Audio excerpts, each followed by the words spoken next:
พระประแดงกับจัมโบ้โอ้ยอนุบครับมันหยุดอยู่โอ้ยดีโดนอีกแล้วหยุด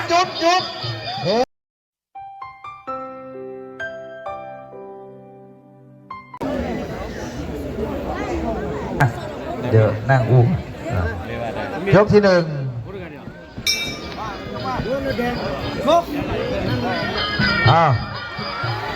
พระประแดงกับจัมโบ้โอ้ยอนุบครับมันหยุด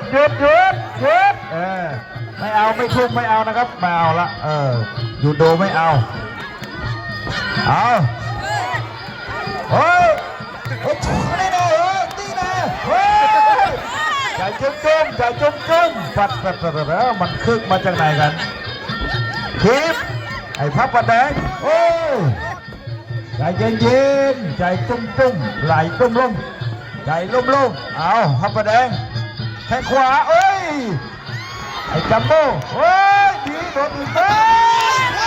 หยุดว่ามันอะไรอย่างมันแค้นมาจากไหนกันเอ้าพระประแดงไอ้จัมโบ้พระประแดงหยุดกรรมการแยกก่อน5,000มือลุ้นเอาพันเต็มปั่นเถอะ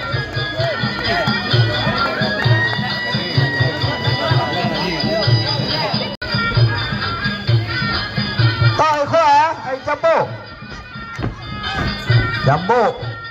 เฮ้ยเป็นปวดเป็นเชือกเอาแล้วนะหาว่าละมันมาแหวแล้วมันเมาเครื่องบินมามันอยู่พระประแดงมันนั่งเครื่องบินมาโอ้โหโดนเข้าเต็มครับไอ้จัมโบ้ชนะอีกแล้วได้เจอมันชื่อพระประแดงมันนั่งเครื่องบินมาไก่มันเมาเครื่องบินเป็นละคือชาเลย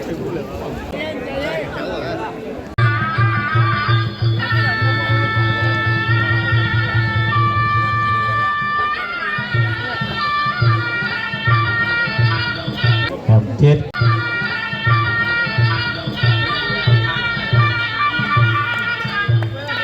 ฝ่ายแดงนี่ไทเกอร์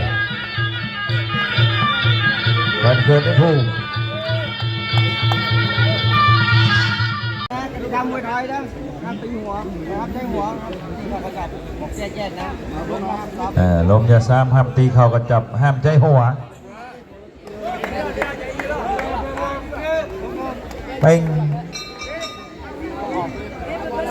ยกที่หนึ่งถูกเด้งแล้วต่อยขวาเอาแล้วเว้ยระวังล้มไม่ซ้ำดีมากไทเกอร์เตะขวาโอ้โหระวังก้านคอภูมิก้านคอระวังอย่าไปก้มหาว่าละอย่าก้มไทเกอร์คิงจะไปก้มไอ้ภูมิคิงจะก้มเข้าเอาไอ้ไทเกอร์รัวแล้วไทเกอร์ภูมิมายังไงเอาภูมิบอกข้าไม่กลัวเดินไปขวา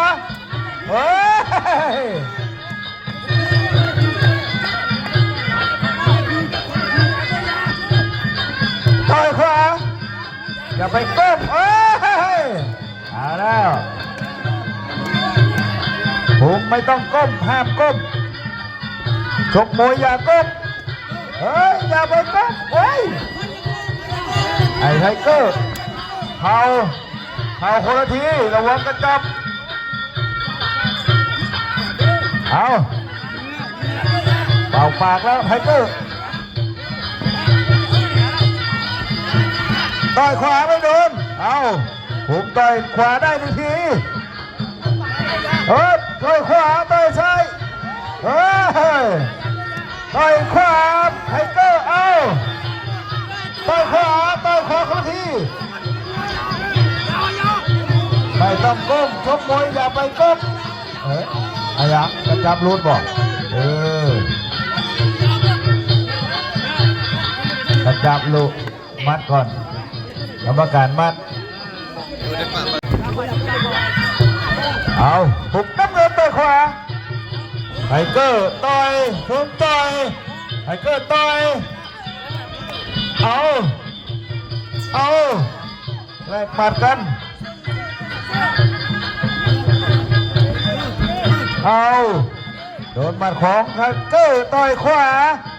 หุบมันยังไงต่อยขวาไม่โดนแข่งขวาพร้อมนอกหนึ่งทีไทเกอร์เสียบเข่าขยับโดนเหมือนกันต่อยขวาพงเอาแล้วมีอาการ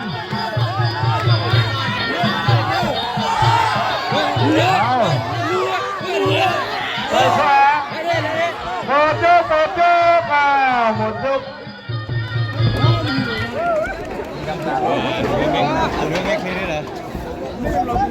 หมดยกครับระฆังบ่ได้ยิน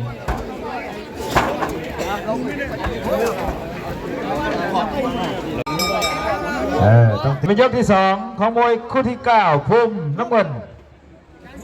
แดงไทเกอร์ต่อยขวาไทเกอร์พุ่มระวังเอามากลางเวทีมันลื่น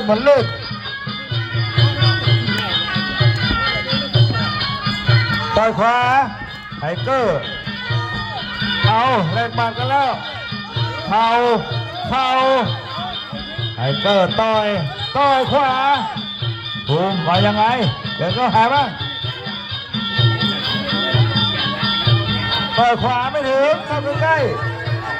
ขวาก็ไม่ถึงไทเกอร์เอาเบิร์ดโดนเข้าแล้วหนึ่งทีเบิร์ดหัวเสียบเข่าหนึ่งทีเสียบเอาแล้วมีเข่ามากับเข่านี่นะหาข้อหัวว้าวเอาละโดนเข่าไป2ทีเข้ามุมกลางภูมิเข้ามุมกลางลูกเข้ามุมเอาต่อปลดล็อกเข้าออกมาไหวว่าบ่ไหวละไหวหรือไม่ไหวเอาแล้วอะไรก็เกิดขึ้นได้ต่อยเข้าไม่โดนต่อยขวาไทเกอร์เอาเสียบเอาขอมาต่อยท้องเสียบนี่นะเอาไอ้เข่าเบี่ยงรถบางทีเอามากลางเวทีเลยถูกไปขวาไม่ถูก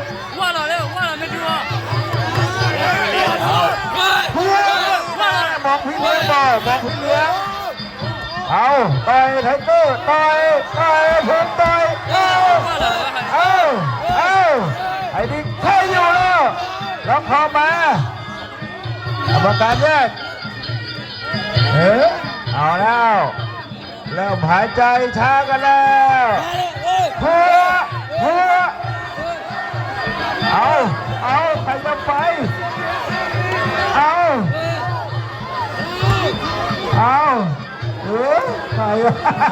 ไปยังไงดีวะเอา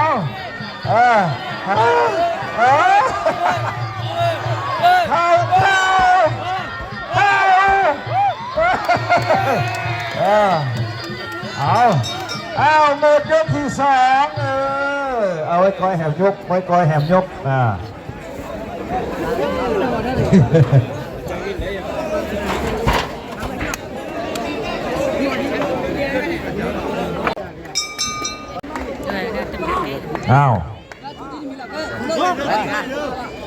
3ยกสุดท้าย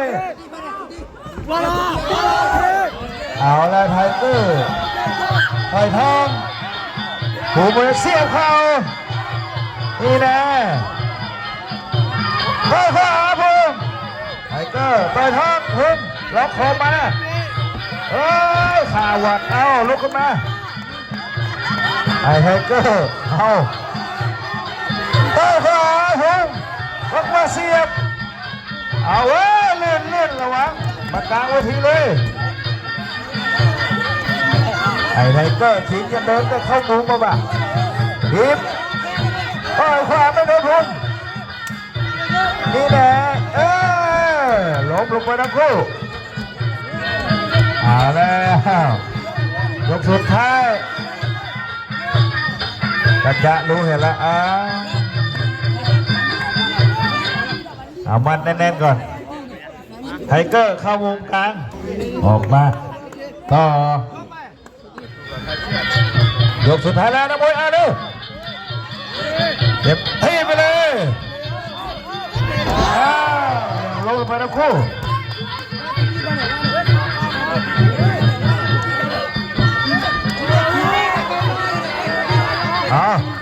ไปขวาพุ่มอย่าไปก้มไปขวาไทเกอร์พัวนี่นะไอ้หยางทิ้งไอ้หยาง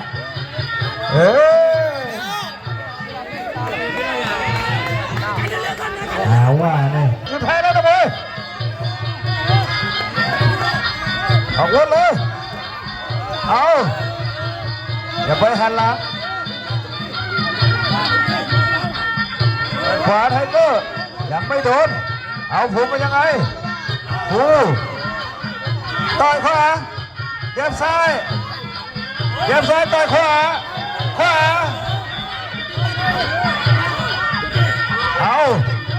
ยังไม่โดนนี่แหละเกาะหัวไป3 ทีทีมพัวหมดยกแต่เจ๊น้อง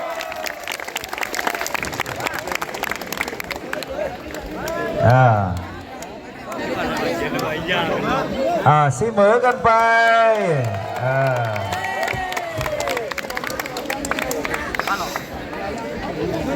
ให้คะแนนคนละ100,000 คะแนนเสมอ